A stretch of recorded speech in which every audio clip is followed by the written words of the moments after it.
In the name of the one holy and living God, amen. Please be seated. As you know, because each gospel was written for a particular community, they reflect different concerns and place different emphases on the meaning of Jesus' life and ministry. For example, Luke's Jesus was born in humility and worshiped by shepherds. Mary hailed that as a sign of God's will to raise up the lowly and put down the mighty. In contrast, Matthew's Jesus is a figure of global importance from the beginning. Magi came from afar to honor his birth. In Matthew, the risen Christ's final command is to go and make disciples of all nations. He calls his disciples to be missionaries. We've been reading through Matthew chapter 10 in the last 3 weeks, and there Jesus equipped his disciples to be sent out. If you have been here and heard it, you know that the whole tenor of the chapter is sobering. We've heard long verses in the last week and the week before, filled with daunting words and warnings. I have not come to bring peace, but a sword. I have come to set son against father and daughter against mother, etc. Our brief gospel today closes the chapter with the rewards of discipleship. But Jesus was right to prepare the disciples for the worst. A few simple workers, they were socially and politically powerless. And the gospel message of love and universal acceptance that they carried with them defied the strict social, political, and religious norms of their culture. So, like their rabbi, the disciples were going to face rejection, persecution, even death. What a difference now. Christianity has been the dominant faith in the Western culture for 16 centuries. The gospel has been preached and embraced all over the world. Does that mean that God's kingdom has come? By no means. By no means. And it won't until God's reign of love and peace has come universally on earth as it is in heaven. And bringing that about is our work today. In a recent Emmanuel Weekly post, which we also call Constant Contact, because that's the platform Duffy wrote, Emmanuel is a mission church. A visiting relative had paid us that compliment after Duffy showed him around and described the work that we do. Emmanuel is a mission church. How does that feel? Mission church has different meanings. It may mean that a congregation financially supports a member or members who go to actually live and minister abroad. In my home diocese of Texas, mission church means two things. One is familiar to longtime Episcopalians. A mission church is different from a parish church, like Emmanuel.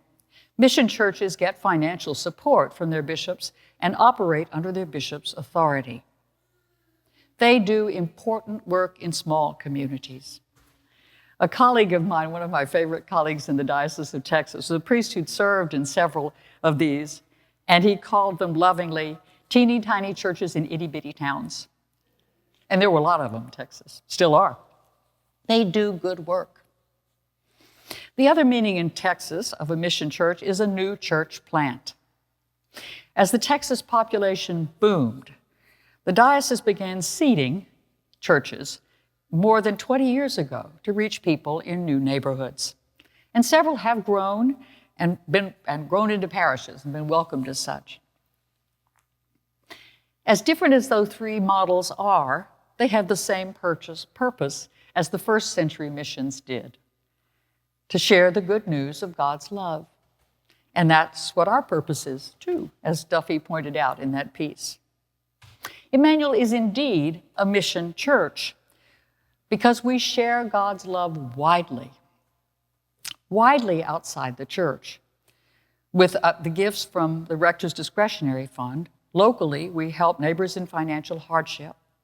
And we do life-changing work abroad, buying sewing machines, in partnership with the Mothers Union in the Diocese of Western Tanganyika. As Della wrote, a sewing machine can seem like a small thing, but in combination with the training that the Mothers Union tailing program provides, it can become a means of dignity, income, and freedom. Emmanuel also opens our doors and welcomes local nonprofits to come in and use our spaces for meetings and events. The gracious, sweeping path up to the narthex door announces and beautifully symbolizes the wide invitation that Della often mentions as our goal. Now, Duffy and Nellie, our dynamic ministry duo, have gone further to welcome people in the neighborhood. They're holding office hours out on the lawn, meeting the neighbors, and making two very popular programs, taking them out, available outside, the yoga lessons and angel space gatherings. But what is our work, each of us, as a disciple? Commentator Elizabeth Johnson wrote, "The baptized are sent into the world to tell and embody the good news of Christ. All are sent to bear Christ to others with humility and vulnerability, being willing to risk rejection." She continued, "What would happen if we truly believed that we bear the presence of Christ to every person we encounter, in every home, workplace, or neighborhood that we enter?" Well, friends, that was as far as I got in writing this sermon on Thursday afternoon. I was pondering how to respond to that big, earnest question. Then I opened Emmanuel Weekly to find that Duffy had a delightful, creative way for us to think about sharing God's love in the world.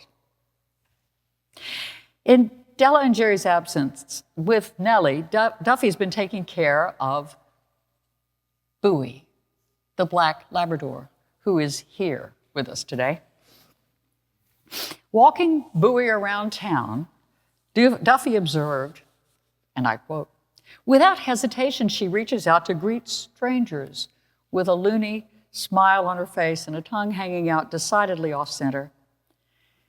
Bowie doesn't care where the passers-by are going or where they've come from unless they're carrying leftovers.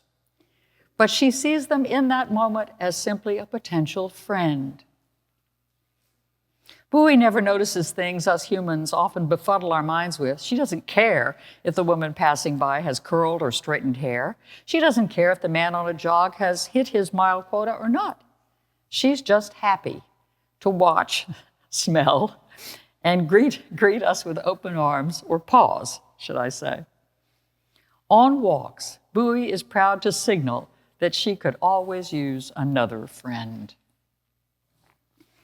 I just love this playful simplicity. And minus the tongue hanging out and smelling people, I think it's worth considering. It's worth thinking about.